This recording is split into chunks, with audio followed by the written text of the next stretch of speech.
My husband caught me with my old friend. What happened next still haunts me. The bedroom was dim, the soft glow of our home muted by shadows, lavender, melting candle wax, and something heavier lingered in the air that night. Guilt. Ethan, my husband, was supposed to be at work. His long, grueling paramedic shifts had become routine, exhausting nights that left him distant, almost a stranger. I had invited Caleb over. We reconnected at a reunion weeks earlier, laughter over old memories spilling into texts, then into something far more dangerous. I told myself it was harmless, just companionship, but deep down, I knew better. 6 years of marriage had grown silent. Ethan's eyes were always shadowed, his words few, and I was starving for attention. When Caleb kissed me that night, it felt like fire, reckless, wrong, addicting. In our bed, under the sheets Ethan and I once shared. Then the door opened. Ethan stood there, pale, unreadable, a storm behind his eyes. Caleb froze, fumbling for his clothes. My heart pounded. "Sarah," Ethan whispered, his voice breaking, trembling between heartbreak and rage. His hand moved toward the gun safe by the dresser. My breath caught. "Ethan, please." I started, but he was already drawing the pistol, hands shaking yet deliberate. "Get out," he said to Caleb, voice low, dangerous. Caleb hesitated, panic flashing across his face. Then he bolted. A deafening gunshot cracked the air. Caleb collapsed. Blood spread across the bedroom floor. Our bedroom. I screamed. Ethan dropped the gun, staring at his trembling hands as if they weren't his own. His eyes met mine, hollow and distant. "You did this," he said quietly. I fell to my knees beside Caleb, sobbing. "Ethan, please." "I'm sorry. It was a mistake." But he was already calling 911, voice shaking as he gave our address, reporting what he had done. Police arrived within minutes.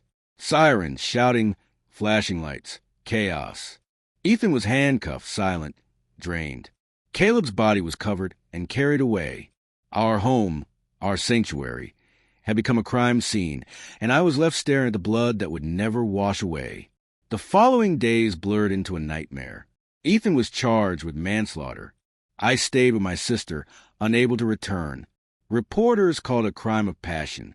I called it the price of my betrayal. Weeks later, I visited him in jail. He looked thinner, older, his eyes no longer gentle. "Why?" he asked. I had no answer, only tears. He had worked to build a future for us. Long hours, exhaustion, all for us. And I repaid that with deceit, betrayal in our own bed. The trial was brutal. Ethan pled guilty. His lawyer argued emotional distress, claiming my affair pushed him to the edge. I testified, trembling, broken, confessing everything. The jury looked at me like I was the villain, and maybe I was. Ethan was sentenced to 7 years. 7 years for pulling the trigger. A lifetime for me for lighting the spark. Friends drifted away. Caleb's family sued me. Their grief cut deeper than any verdict. My sister tried to comfort me, but guilt became constant. Therapy helped me face a truth I'd avoided. I hadn't cheated because Ethan failed me. I cheated because I was too selfish to communicate, too weak to face the emptiness inside me. I tried to rebuild, small apartment, new job, volunteering, letters to Ethan. He never answered. Every night, I replayed that moment. The gunshot, his voice, his eyes.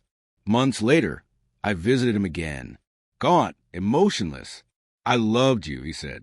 Then after a long pause, "You broke me." I nodded, tears spilling down my cheeks. That night, back in my empty apartment, I found an old photo of us smiling at the carnival, his arm around me, sunlight in our eyes. I held it until dawn, realizing I had traded everything for a fleeting thrill that destroyed 3 lives.